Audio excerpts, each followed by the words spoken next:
At the age of 24, standing in her cap and gown alongside her younger sister Lily, Emma Wilson's college graduation day wasn't just a milestone. It was a moment years in the making, charged with the weight of past injustices. What should have been pure celebration felt different because years of unequal treatment had culminated in this very instant. Even now, the chilling words spoken on a distant night resonated. She deserved it, but you didn't. The memory of her parents' decision to invest solely in her sister's future remained a painful wound. Emma grew up in what appeared to be a typical middle-class family in suburban Michigan. Their two-story house, framed by a white picket fence, presented a picture of normalcy from the outside, complete with staged family photos that masked a complex reality. Robert, her father, worked as an accountant, and Diana, her mother, taught high school English. Financial hardship wasn't a foreseen obstacle in Emma's path, yet their comfortable existence held hidden disparities. Lily, 2 years younger than Emma, consistently seemed to occupy a more significant place in their parents' affections. With her effortless academic success, natural charm, and perfect blonde curls, she embodied the qualities their parents most admired. From their early years, the pattern was unmistakable. Lily shone as the favored child, while Emma often felt like an afterthought. Christmas mornings painted a clear picture, with Lily unwrapping lavish gifts, while Emma received practical items like socks or basic craft supplies. Your sister needs more encouragement for her talents, their mother would explain when Emma, even at 8, questioned the obvious imbalance. She learned early to suppress her disappointment. School events further highlighted the disparity in parental support. For Lily's science fairs, both parents would dedicate full days off work, actively participating in the creation of elaborate displays. Emma's art exhibitions garnered less attention. Her mother might appear for 15 minutes during her lunch break if Emma was fortunate. Art is just a hobby, Emma. It won't lead anywhere in life, her father would dismissively remark. The sole individual who seemed to truly see Emma was her grandmother, Eleanor. During summer visits to her lake house, Grandma Eleanor would spend hours by Emma's side as she sketched the surrounding nature. You possess a unique way of perceiving the world, Emma, she would affirm. Never allow anyone to extinguish your light. These summers at Grandma Eleanor's became a precious refuge.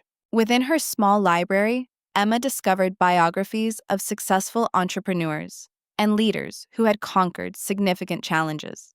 This exposure ignited dreams within her, aspirations that extended beyond merely navigating her difficult childhood, dreams of achieving success that her parents could not possibly overlook. By the time she reached high school, Emma had forged a resilient character out of sheer necessity. She immersed herself in every business-related club and excelled in mathematics and economics, uncovering a natural talent that surprised even her most encouraging teachers. When she secured victory in the regional business plan competition during her sophomore year, her economics teacher, Mr. Rivera, called her parents personally to commend her exceptional work. "That's nice," her mother responded after the call concluded. "Did you remember to assist Lily with her history project? She has that major presentation tomorrow." In her junior year, sensing the future need for self-reliance, Emma took on an after-school job at a local coffee shop to accumulate savings. Despite working 20 hours a week, she maintained a perfect 4.0 GPA. Meanwhile, Lily joined the debate team and quickly became its star, with their parents attending every tournament and commemorating each win with special family dinners. By their senior year, both sisters were applying to universities.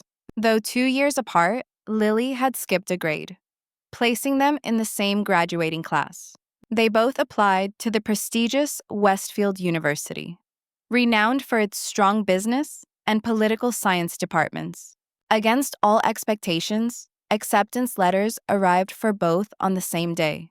The trembling excitement Emma felt opening her thick envelope was palpable. "I got in. Full acceptance to the business program." she announced at dinner, her joy unrestrained. Her father offered a brief glance up from his phone. That's nice, Emma. Minutes later, Lily burst through the front door, waving her own letter. I got into Westfield's political science program, she shrieked. The transformation in their parents was immediate. Her father sprang from his seat, her mother rushed forward to embrace Lily, and the family dinner was instantly abandoned for an impromptu celebration featuring champagne for the adults and sparkling cider for the girls. We always knew you could do it, her mother effused to Lily, seemingly forgetting Emma's identical announcement moments before. 2 weeks later came the conversation that would fundamentally alter the course of events. It was a rare family dinner, where everyone was present and phones were temporarily set aside. We need to discuss college plans, their father declared, his hands folded on the table. His gaze, however, remained fixed solely on Lily. We've been saving for your education since you were born. The Westfield tuition is steep, but we can cover it entirely so you can focus on your studies without worrying about money. Lily beamed with evident pride, while Emma waited for her turn, assuming savings existed for both of them. The silence grew uncomfortably until Emma finally broke it. What about my tuition? She asked quietly. The atmosphere in the room seemed to chill as her parents exchanged uneasy glances. Emma, her father began slowly, we only have enough for one of you, and Lily has always shown more academic promise. We believe investing in her education will yield better returns. Her mother reached across the table to pat Emma's hand, a gesture she likely intended as comforting. You've always been more independent anyway. You can take out loans or maybe consider a community college first. The words that followed seared themselves into Emma's memory. She deserved it, but you didn't. She stared at them, unable to process the depth of their betrayal. Years of smaller rejections had not prepared her for this ultimate dismissal of her worth. In that moment, the fragile threads holding her family together, and perhaps her own composure, snapped entirely. That night, after the devastating dinner announcement, Emma retreated to her bedroom, finally allowing the tears she had held back to fall. The sheer unfairness was crushing. 17 years of striving for her parents' approval had culminated in this definitive rejection. Her 4.0 GPA, business competition victories, and acceptance to a prestigious university meant nothing to them. She had never been enough, and it seemed she never would be. The next morning, with eyes swollen and exhausted, she confronted her parents in the kitchen before school. How could you have saved college money for Lily but not for me? She demanded, her voice fracturing despite her efforts at composure. Her mother sighed, stirring her coffee. Emma, it's not that simple. We had to make practical decisions with our limited resources. But I have higher grades than Lily, Emma countered. I've been working part-time for 2 years, while maintaining perfect academics. How is that not demonstrating dedication? Her father closed his newspaper with a sharp snap. Your sister has consistently been dedicated to academics. You've been too preoccupied with other activities and that job of yours. Furthermore, Lily possesses a clear career trajectory. Your business ideas are, at best, risky. You never even inquired about my plans, she whispered. Look, Emma. Her mother interjected. We can assist you with loan applications. Many students finance their own education. The conversation concluded there. Their decision was final. In their estimation, she was less deserving, less promising, and therefore less worthy of their investment. That weekend, she drove 2 hours to her grandmother's house, seeking the only genuine support she knew. As she recounted the entire story, Grandma Eleanor listened without interruption, her weathered hands holding Emma's tightly. My dear girl, she finally said, wiping away Emma's tears. Sometimes, life's most painful experiences become our greatest catalysts. Your parents are wrong about you, deeply, tragically wrong. But you possess something they cannot recognize, unbreakable determination. Grandma Eleanor couldn't offer financial assistance. Her fixed income barely covered her own needs. But she provided something far more valuable: unwavering belief in Emma's potential. "Promise me you will attend Westfield regardless," she urged fiercely. "Do not allow their limitations to become yours." That night, Emma made her resolve. She would attend Westfield alongside Lily, finance her own education, and graduate despite every obstacle. The following morning, she commenced her research into scholarships, grants, work-study programs, and student loans. For weeks, she devoted every spare moment to completing applications. Her guidance counselor, Mrs. Chen, stayed late after school to assist her in navigating the complex financial aid system. "I have rarely encountered a student as determined as you," Mrs. Chen remarked as they submitted Emma's 25th scholarship application. She secured several small scholarships, but they were insufficient to cover Westfield's substantial tuition. With a combination of federal loans and private loans co-signed by Grandma Eleanor, she managed to piece together enough funding for her first year.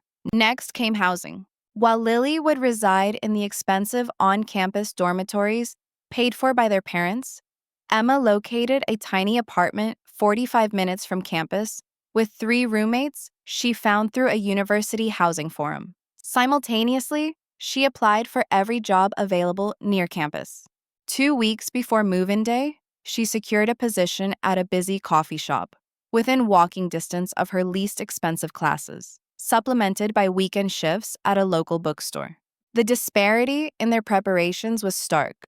Her parents took Lily shopping for new clothes, a laptop, and dorm decorations.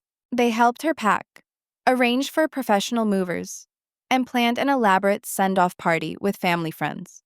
Emma packed her belongings in secondhand suitcases and boxes scavenged from grocery stores. The night before she left, her mother awkwardly offered her some of her old twin sheets for her new bed. It was the sole acknowledgement that Emma, too, was embarking on her college journey. On move-in day, her parents drove Lily to campus in the family SUV, overflowing with her possessions. Emma followed behind in her decade-old Honda, a car that frequently required coolant and emitted concerning noises when braking. No one had offered to inspect it before her 2-hour drive to her new life. As they parted ways at the campus entrance, her parents and Lily heading toward the premium dorm, Emma continuing alone to her distant apartment. Her mother called out, "Good luck, Emma. I hope this all works out for you." The doubt palpable in her mother's voice only fortified Emma's resolve. This wouldn't just work out. She would make it triumphant.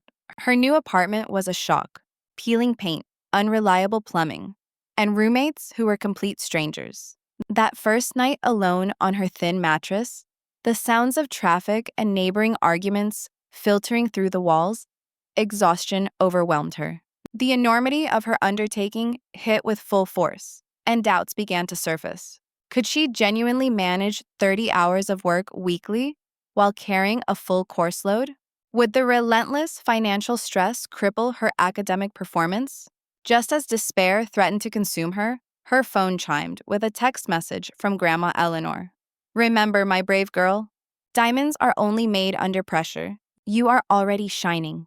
With those words resonating, she dried her tears and created a meticulous schedule, mapping out every hour of the coming weeks. Sleep would be minimal, social life nearly non-existent, but her education and future would not be sacrificed.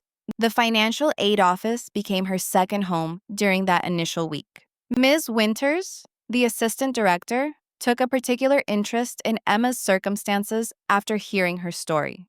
"You are tackling an enormous challenge," she remarked solemnly, "but I have witnessed students in your situation succeed before. Just promise you will come to see me before things become overwhelming." That promise would prove to be a vital lifeline in the months ahead. The day before classes commenced, she received an unexpected call from Mrs. Chen, her high school counselor. Mrs. Chen had persuaded the business department at her high school to award Emma an additional $1,000 scholarship. "It is not much," she apologized, "but the teachers all contributed personally."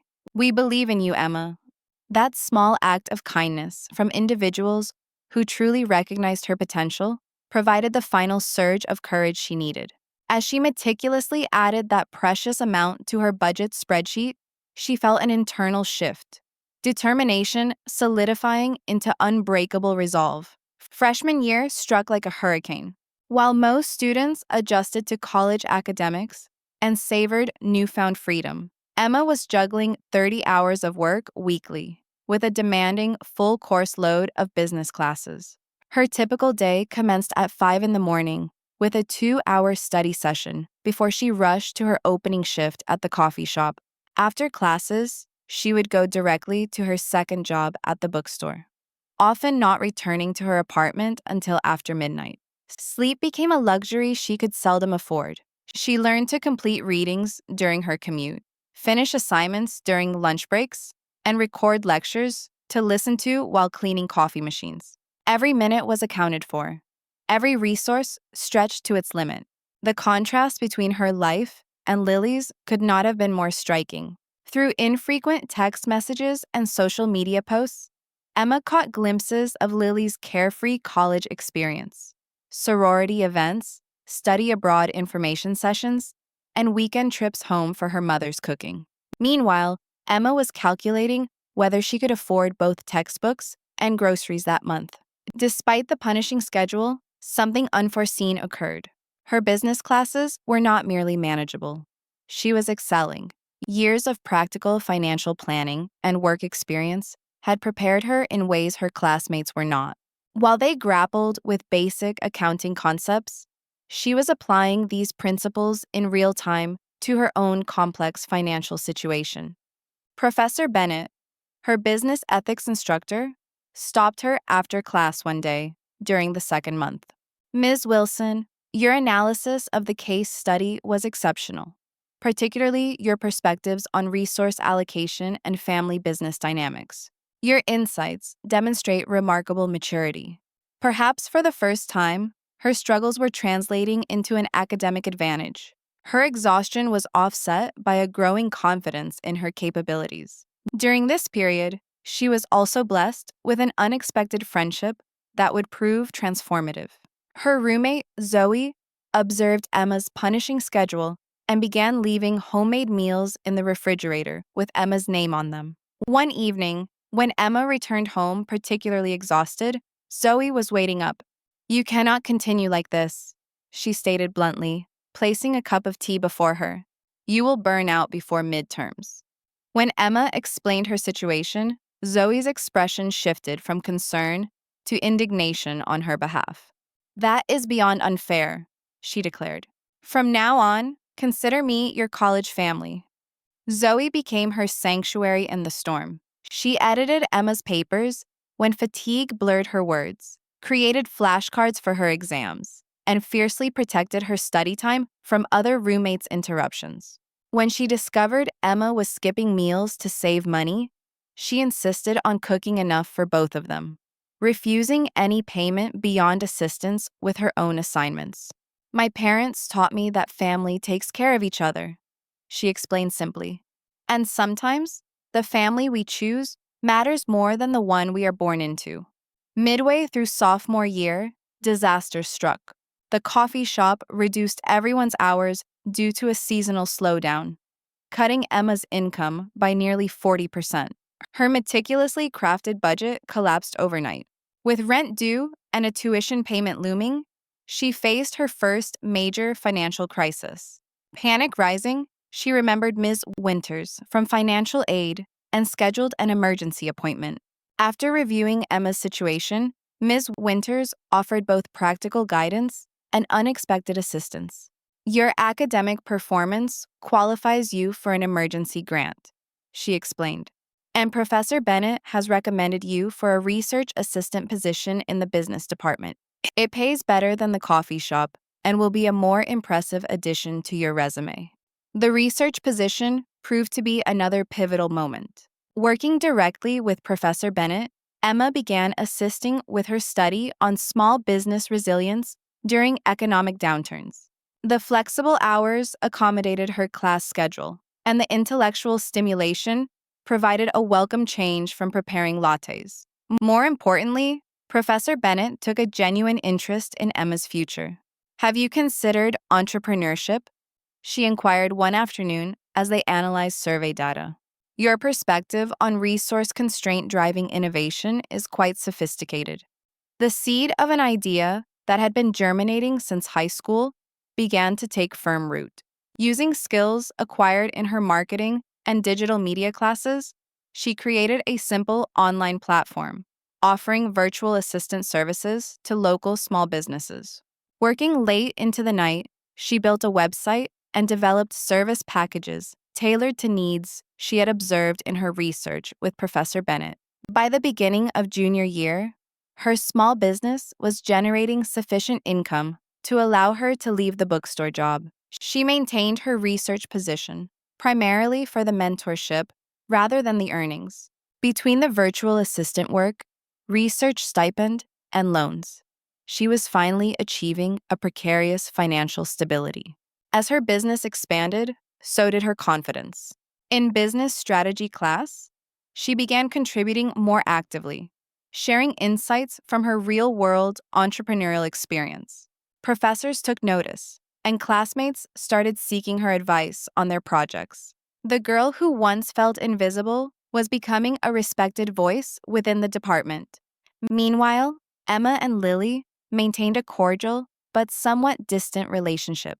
Lily would occasionally invite her to sorority events or campus activities. Invitations Emma nearly always declined due to work commitments. They rarely discussed their dramatically different college experiences, maintaining the superficial conversation that had characterized their relationship since childhood. Their parents communicated with Lily weekly, but reached out to Emma only for major holidays or family emergencies. During one Thanksgiving break, when Emma couldn't afford the trip home, her mother texted, "We miss you at dinner, but we understand you're busy with your projects." The ellipses in the message spoke volumes about how they perceived her choices. Despite their continued dismissal, Emma's academic performance became increasingly difficult to ignore. She consistently made the dean's list, received departmental awards, and was invited to present at a regional business conference. Each achievement reinforced her determination to prove that her chosen path was just as valid as Lily's, perhaps even more so. By the end of junior year, her virtual assistant business had evolved into a proper digital marketing agency, serving clients across the state. She hired 2 fellow business students as part-time associates, translating theoretical classroom knowledge into practical business growth. The business not only covered her living expenses, but generated enough profit to begin early repayment of some of her smaller loans. Professor Bennett nominated her for the prestigious Entrepreneurial Excellence Scholarship, which covered her entire senior year tuition. "You have earned this through extraordinary effort," she told Emma upon receiving the award. "Your story exemplifies the very entrepreneurial spirit this university was founded upon." For the first time since starting college, the crushing weight of financial insecurity began to lift. The future she had envisioned in those books, at Grandma Eleanor's house, was materializing through her own determined efforts. What she did not realize was that her success story was quietly gaining recognition within the business department. As she focused on surviving and thriving, seeds were being planted that would blossom in a most unexpected manner at graduation. Senior year commenced with a momentum Emma could scarcely have imagined when she first stepped onto Westfield's campus. Her digital marketing agency now served 15 regular clients and employed 4 part-time student workers. The business was featured in a local entrepreneurship magazine, attracting a steady stream of new clients and solidifying her professional reputation beyond the university. Simultaneously, her academic performance had positioned her among the top students in the business school. Professor Bennett approached her in October with an unforeseen opportunity. "The National Collegiate Business Innovation Competition is accepting entries," she said, sliding a brochure across her desk. "The grand prize includes $50,000 in business funding and national industry exposure. I believe your agency model, specifically targeting rural small businesses, has a genuine chance. With Professor Bennett's mentorship, Emma spent weeks refining her business plan and practicing her pitch. After 3 rounds of increasingly competitive judging, she advanced to the final round, scheduled for April, just 1 month before graduation. Ironically, as Emma's professional trajectory soared, Lily began encountering her first significant academic challenges. The political science programs demanding senior thesis requirements exposed gaps in her research skills and work ethic. Years of relying on natural talent and parental support had left her ill prepared for this genuinely rigorous task. One Tuesday evening in November, an unexpected knock sounded at Emma's apartment door. Opening it revealed a teary-eyed Lily, clutching her laptop and a stack of research papers. "I'm failing my thesis seminar," she confessed breathlessly. "Professor Goldstein states my research methodology is fundamentally flawed, and I have 3 weeks to completely restructure everything, or I might not graduate." Gazing at her sister's genuine distress, Emma experienced conflicting emotions. A part of her, the hurt, resentful part, believed this was karmic justice for years of preferential treatment. But another part recognized this moment as an opportunity to transcend the pain of their shared past. "Come in," she said, stepping aside. "Let's examine it." That night became the first of many study sessions. Through helping Lily, Emma discovered that her years of self-directed learning and rigorous time management had equipped her with skills her sister had never needed to develop. Her research experience with Professor Bennett proved invaluable as she guided Lily through proper academic methodology. As they collaborated, something unexpected unfolded. They began to communicate, truly communicate, perhaps for the first time in their lives. "How do you manage it all?" Lily asked one night during a break. "Your business, perfect grades, research position. I can barely handle my coursework with nothing else on my plate." Emma explained her punishing schedule, the financial pressures, and the constant calculations required to stay afloat. Lily listened with growing horror. "I had no idea," she whispered. "Mom and Dad always just said you were doing fine." "Fine is relative," Emma replied. "I've worked 60-hour weeks for 4 years, while taking full course loads. I've gone without meals, proper sleep, and any semblance of a social life." "But why did you never speak up?" Lily asked. The question struck Emma as being tinged with naive privilege. Would it have altered anything? Would Mom and Dad suddenly have decided I was worth investing in too? The conversation marked a turning point in their relationship. As Lily began to acknowledge the inequality that had shaped their lives, she became an unexpected ally. She started declining expensive parental gifts, explaining she preferred to manage on her own, like her sister. By January, their weekly study sessions had deepened into a genuine connection. Lily's thesis was back on track, and she had begun to cultivate a new appreciation for the discipline and perseverance she had always lacked. Meanwhile, Emma's own senior project had garnered attention from the university administration.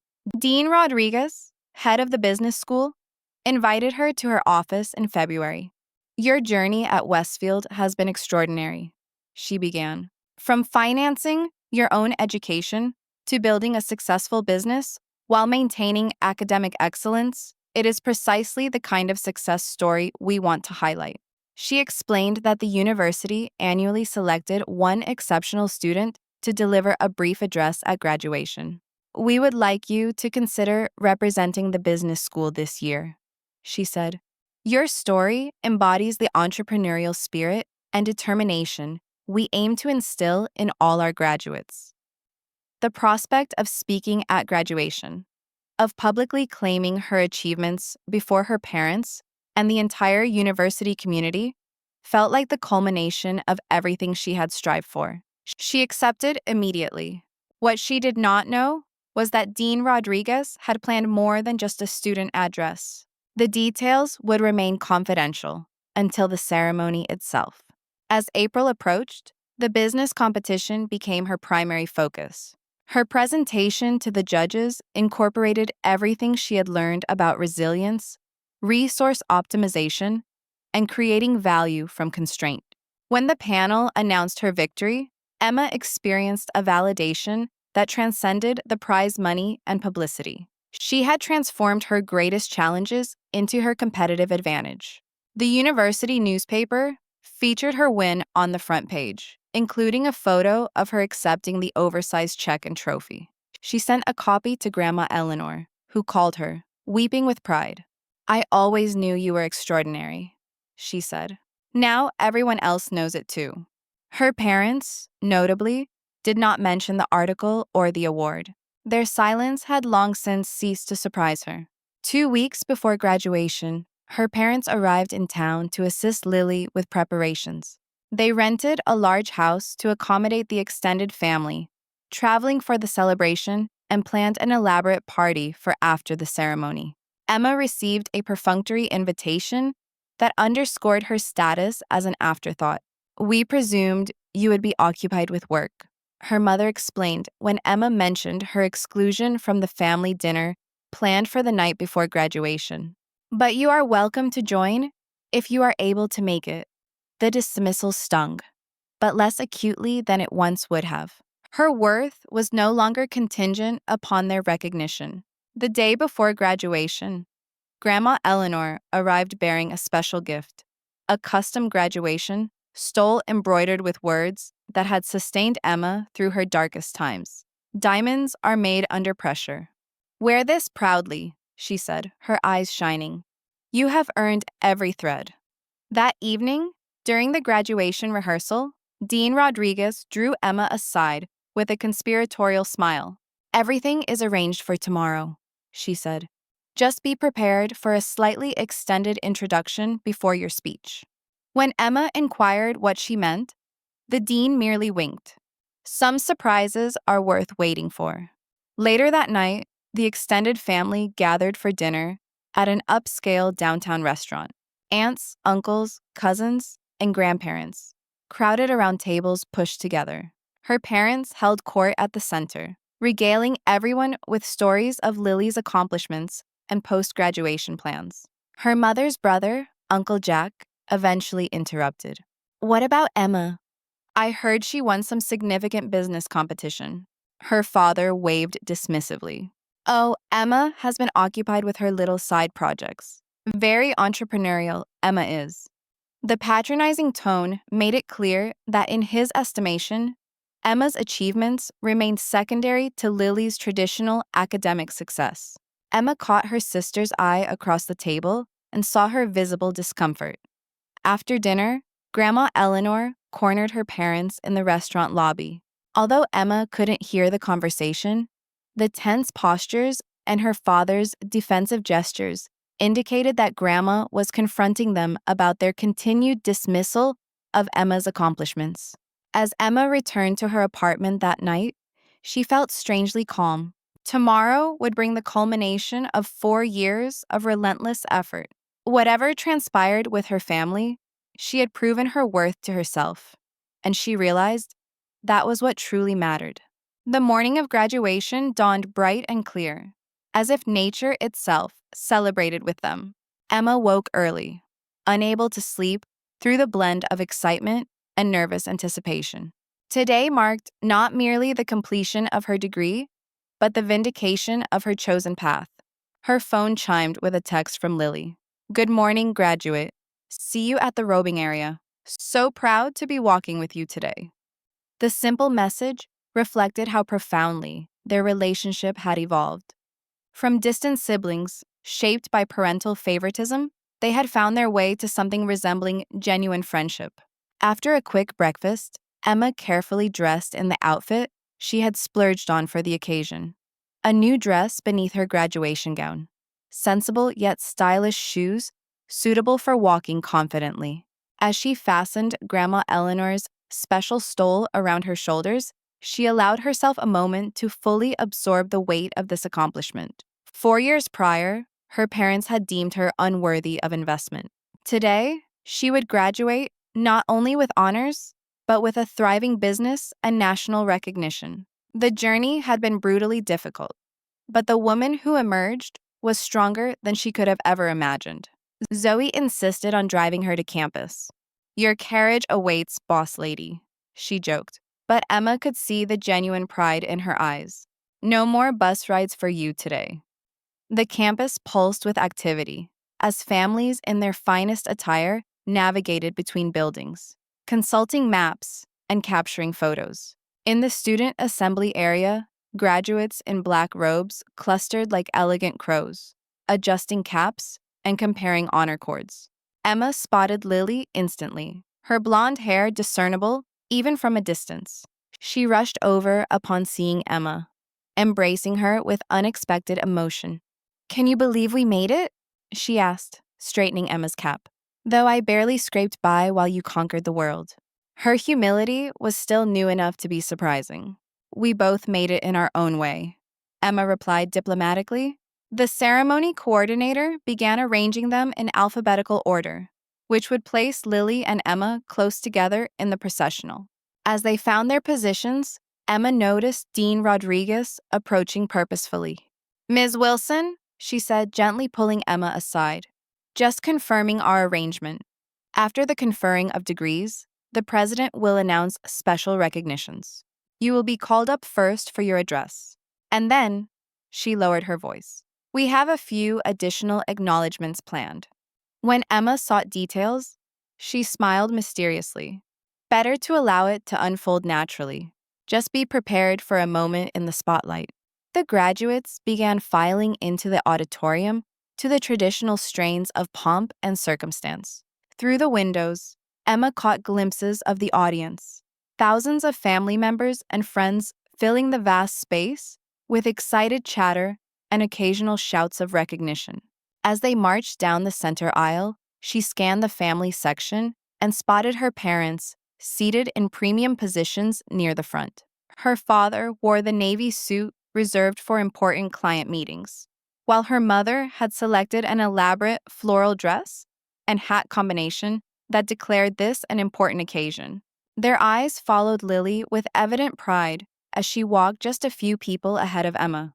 Grandma Eleanor sat beside them, elegant in her simple blue dress, her gaze fixed steadfastly on Emma. When their eyes met, Grandma nodded once, a gesture encompassing all her fierce pride and love. The ceremony proceeded with the anticipated speeches on future potential and the responsibility of education. Emma half listened, mentally rehearsing her upcoming address while managing the butterflies in her stomach. Finally, the moment for the conferring of degrees arrived.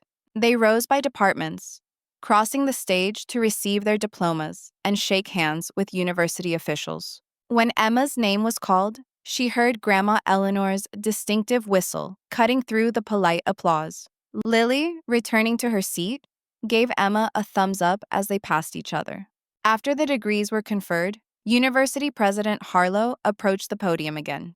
"Before we conclude today's ceremony, we have several special recognitions to present.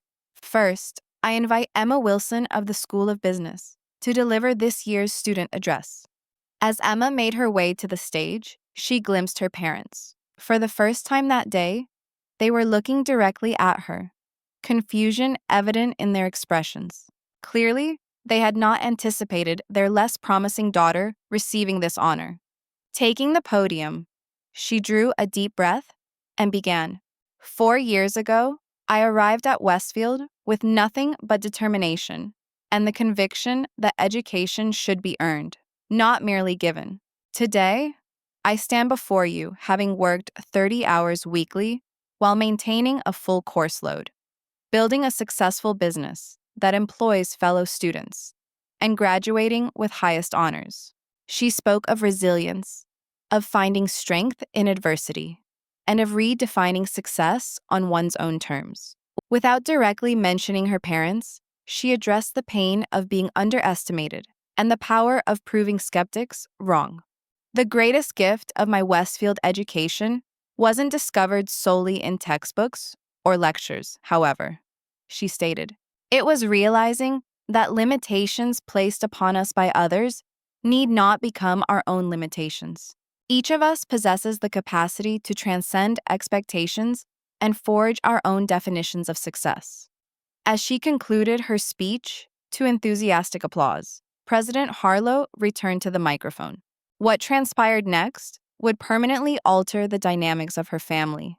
Thank you, Ms. Wilson, for those inspiring words. And now, I have the distinct pleasure of announcing several special recognitions that exemplify the excellence we champion at Westfield. He paused dramatically, glancing down at his notes. First, the faculty of the School of Business has unanimously selected Emma Wilson as this year's valedictorian, graduating with a perfect 4.0 GPA, while simultaneously building a business now valued at over 6 figures. A murmur of appreciation rippled through the crowd. Emma stood frozen beside the podium, utterly unprepared for this public acknowledgement. Additionally, the president continued, Ms. Wilson is this year's winner of the National Collegiate Business Innovation Competition, bringing unprecedented recognition to our university's entrepreneurship program. The audience's applause grew stronger. Emma dared a glance towards her parents and witnessed their expressions shifting from confusion to shock. What many of you may not be aware of, President Harlow went on, his voice projecting clearly through the momentarily silent auditorium, is that Ms. Wilson accomplished these extraordinary achievements while fully self-financing her education, working multiple jobs, building her business, and maintaining academic excellence without any family financial support. The revelation sent a visible ripple through the audience. Parents exchanged glances, their expressions ranging from disbelief to admiration. In recognition of her extraordinary journey, I am delighted to announce that Ms. Wilson has been offered a position with Alexander Global Consulting, one of the nation's premier business strategy firms. Furthermore, her entrepreneurial journey will be featured in next month's edition of Business Innovation magazine as their cover story on rising entrepreneurial talent. The audience erupted in a standing ovation. Through the thunderous applause, Emma watched as her parents' faces drained of color, their expressions morphing from shock to something approaching horror as they grasped that everyone now knew they had refused to support the daughter being celebrated as the university's most outstanding graduate. Lily stood among the graduates, clapping wildly, tears streaming down her face. Grandma Eleanor remained seated only because her arthritic knees prevented her from rising quickly. But her proud smile could have illuminated the entire auditorium. As the applause finally subsided, President Harlow made one final announcement. In honor of Ms. Wilson's extraordinary example, the University Board has established the Emma Wilson Resilience Scholarship, providing financial assistance to students demonstrating exceptional determination in overcoming obstacles to their education. The symbolic victory was complete. Not only had she succeeded despite her parents' lack of faith, but her name would be permanently linked with supporting others facing similar challenges. As she returned to her seat amidst continued applause, Lily grasped her hand and squeezed it tightly. "You are amazing," she whispered fiercely, "and they were so wrong about you." The remainder of the ceremony passed in a blur. When it concluded, graduates dispersed to find their families among the departing crowd. Emma saw her parents standing awkwardly with Grandma Eleanor, their usual confident postures replaced by uncomfortable stiffness. Several professors and classmates stopped her to offer congratulations, delaying her approach to the family gathering. When she finally reached them, her father attempted a jovial tone that rang hollowly against the palpable tension. "Well, this was quite a surprise," he said, his smile not reaching his eyes. "You've been holding out on us, Emma." The casual dismissal of all her hard work, as if she had merely been keeping secrets rather than struggling while they ignored her, might once have devastated her. Now it barely registered. "Not at all," she replied coolly. "I've been exactly who I've always been. You just weren't paying attention." Before they could respond, Lily stepped forward and put her arm around Emma's shoulders in a clear display of solidarity.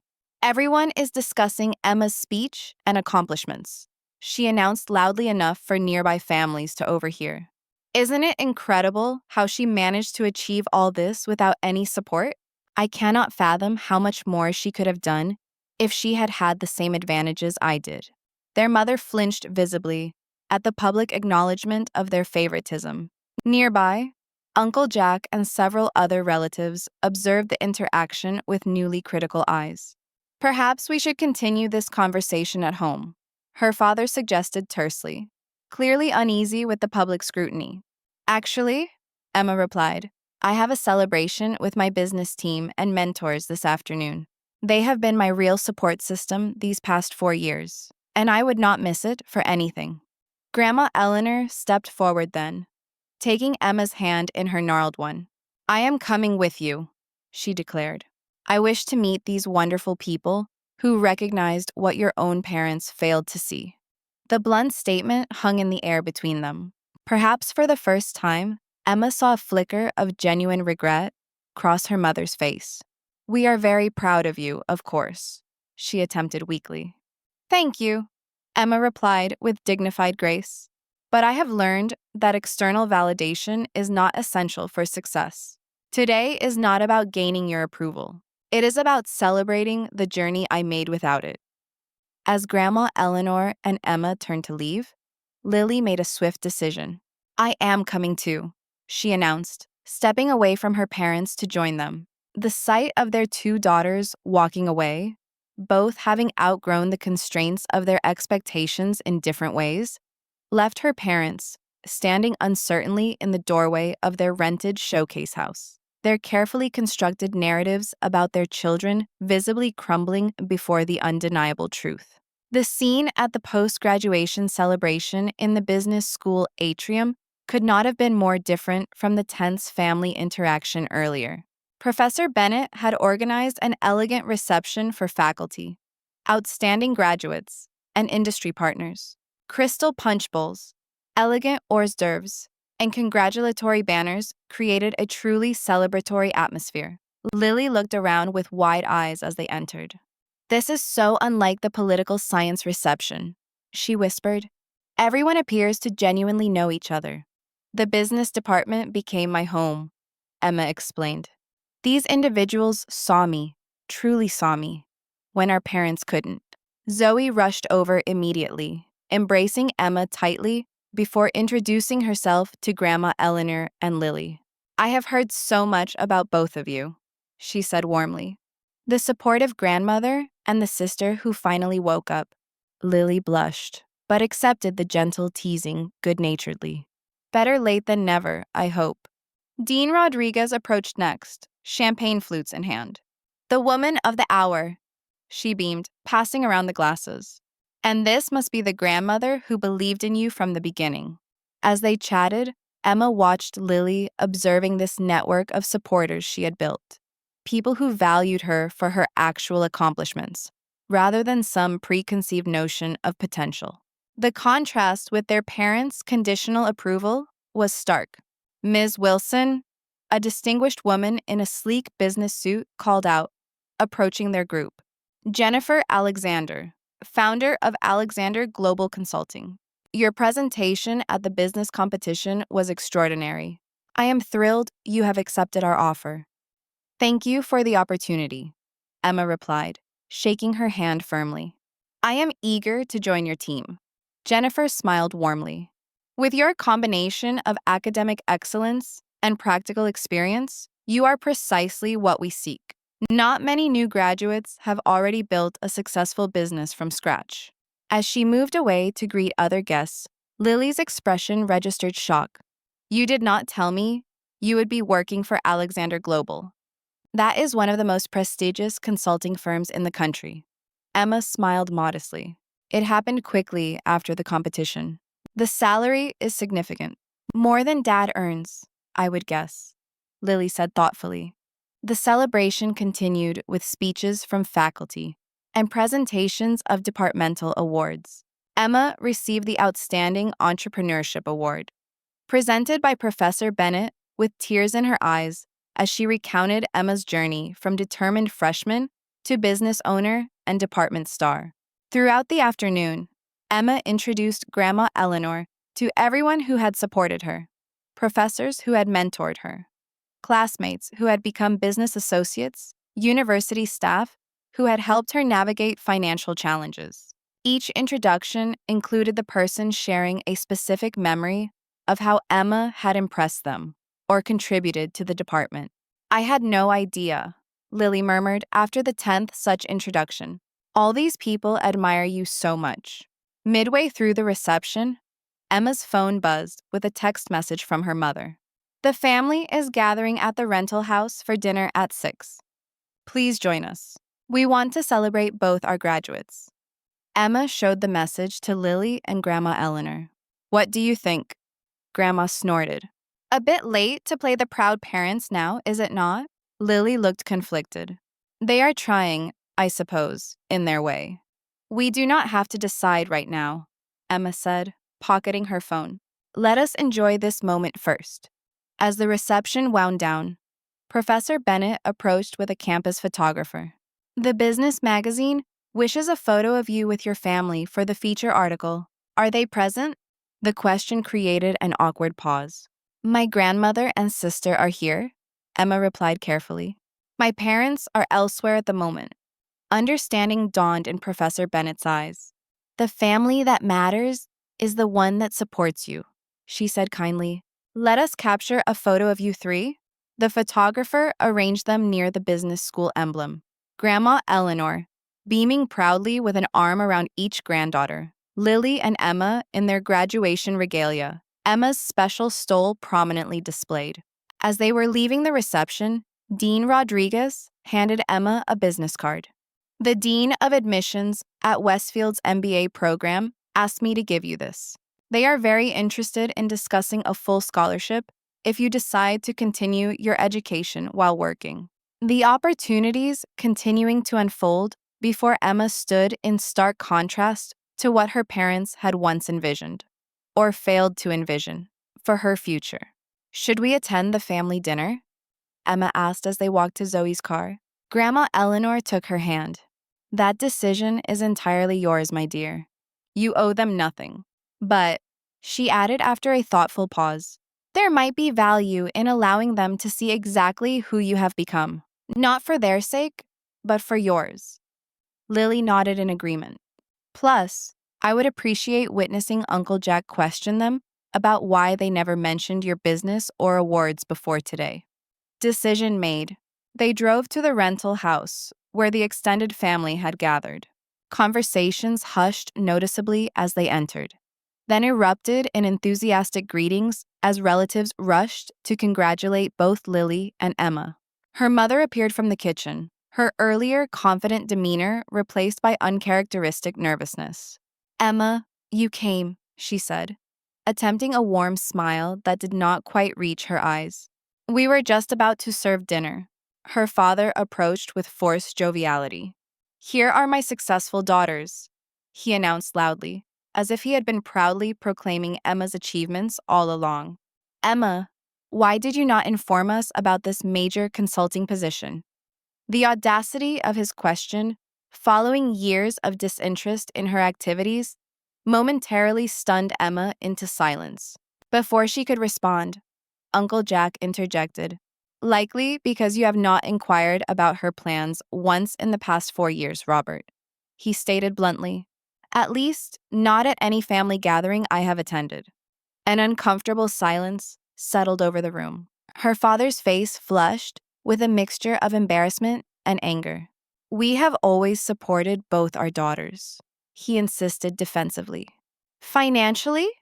Aunt Susan asked innocently, her tone sharp, because the university president seemed quite explicit about Emma funding her own education while building a business. Her mother intervened quickly. We had limited resources and were compelled to make difficult choices. Emma has always been very independent. Independent by necessity, not by choice, Grandma Eleanor corrected sharply. Let us not attempt to rewrite history, now that her success has become inconvenient to your narrative. The tension in the room was palpable. Cousins exchanged uncomfortable glances, while her parents struggled to maintain their composure under this unexpected family scrutiny. Lily, surprising everyone, spoke up clearly. Mom, Dad, I believe it is time to acknowledge the truth. You favored me from childhood. You invested everything in me and nothing in Emma. You were mistaken about her potential. And today, everyone saw that. Her mother's eyes filled with tears, whether from genuine remorse or embarrassment at being called out so publicly was difficult to ascertain. We never intended to, she began weakly. Impact matters more than intent, Emma interjected calmly. Your choices shaped my reality, regardless of what you meant to do. Her father, unaccustomed to having his authority challenged, attempted to regain control of the situation. This is hardly the appropriate time for family grievances. We are here to celebrate. Yes, agreed Aunt Susan pointedly. We are celebrating Emma's extraordinary achievements, accomplished entirely without your support. Quite a remarkable topic for a family gathering. Would you not agree?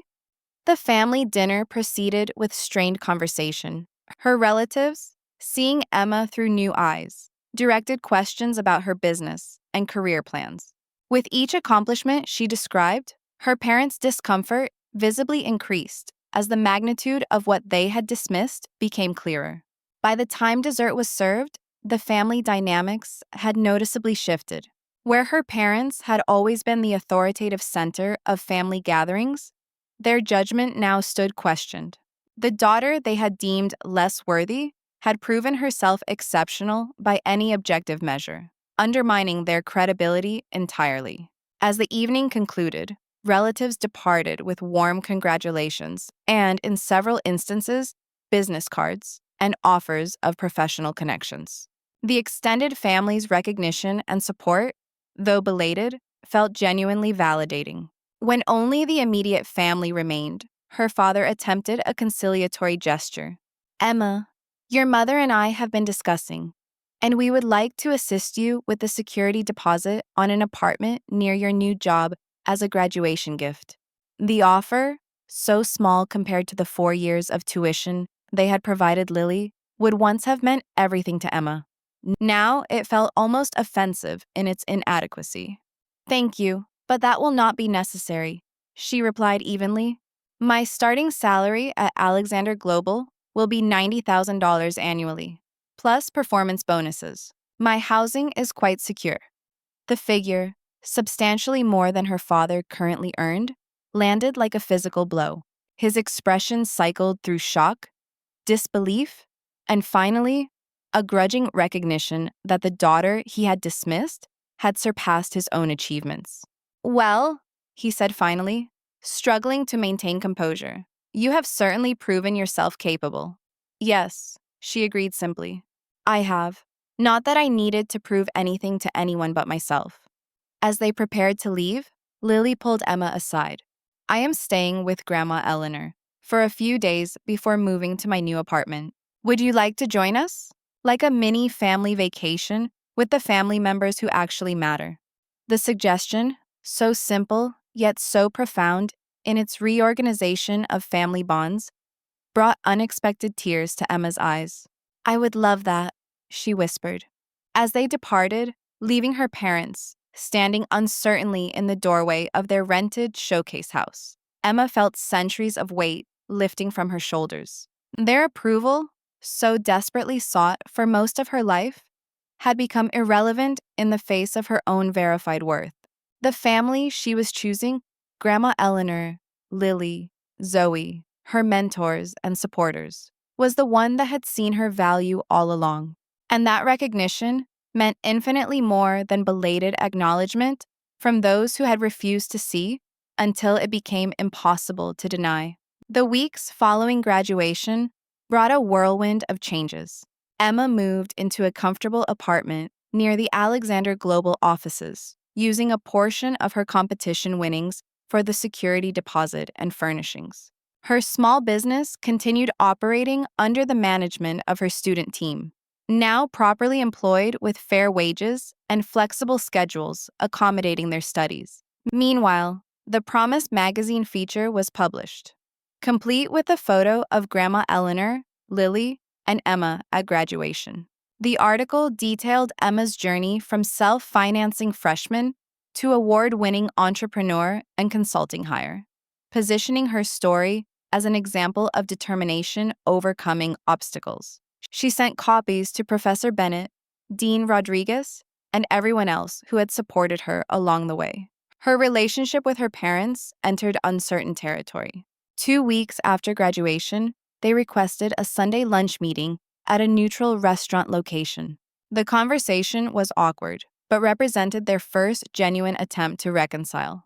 "We have done considerable thinking," her mother began carefully, "about the choices we made and the assumptions that guided them."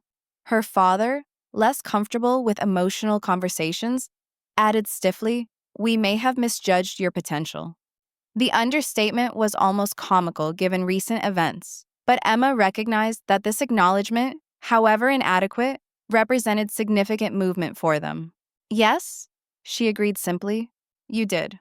We would like to try to repair our relationship," her mother continued, "if you are willing."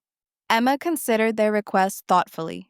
The wounded child within her wanted to reject them outright, to inflict the same pain of dismissal she had felt for years. But the woman she had become recognized that perpetuating that cycle would only extend the damage. "I am open to developing a new relationship," she said finally. "But it would need to be just that, new, built on who I actually am, not who you thought I was or wished I would be." "That seems fair," her father conceded, his typical confidence notably subdued. "And it would necessitate acknowledgement that what transpired was not merely a misunderstanding or an unfortunate circumstance. It was favoritism that caused real harm." This requirement clearly made them uncomfortable, but after exchanging glances, they nodded. "We did favor Lily," her mother admitted quietly. "We saw her as the safer investment, because she fit our expectations of success. We were wrong, and our mistake hurt you deeply. I am truly sorry, Emma." The genuine accountability, while imperfect, exceeded Emma's expectations. It opened a door to possible reconciliation, though the path forward would be neither swift nor easy.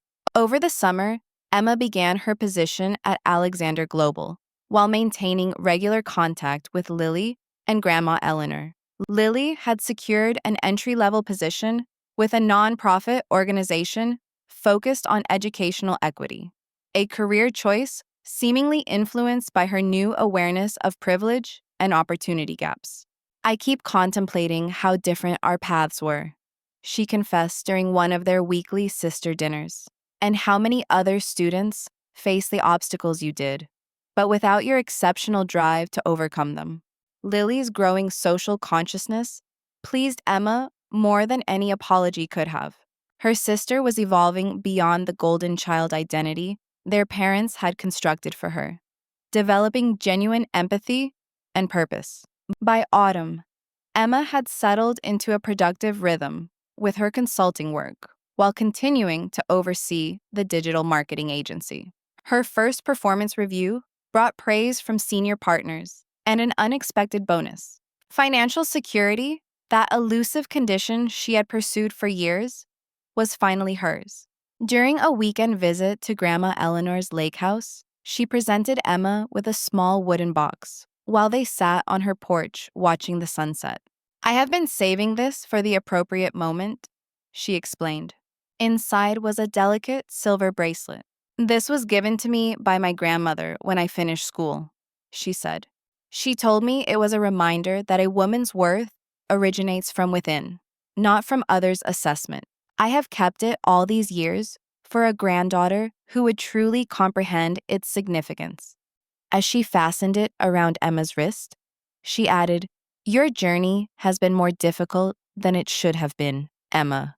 But the woman you have become through that struggle is extraordinary in ways an easier path might never have unveiled." Her words crystallized something Emma had been sensing but struggling to articulate, that while the unfairness she experienced was not justified, the strengths forged through that adversity had become integral to her identity and success. On the 1 year anniversary of graduation, Emma utilized a portion of her savings and business profits to establish the first generation achievement scholarship at Westfield University. Unlike traditional scholarships focused solely on academic metrics, this fund specifically supported students demonstrating extraordinary determination in overcoming family or financial obstacles. The selection committee should consider not just where students are, but what they have overcome to arrive there, she instructed when finalizing the endowment details. The first recipient, a young woman working 2 jobs while studying accounting and caring for her younger siblings, reminded Emma powerfully of herself. The difference was that now she would receive the support Emma had lacked. Her parents, gradually earning limited trust through consistent effort, attended the scholarship announcement ceremony. As they listened to Emma's speech about creating opportunity ladders for others to ascend, she noticed something new in their expressions.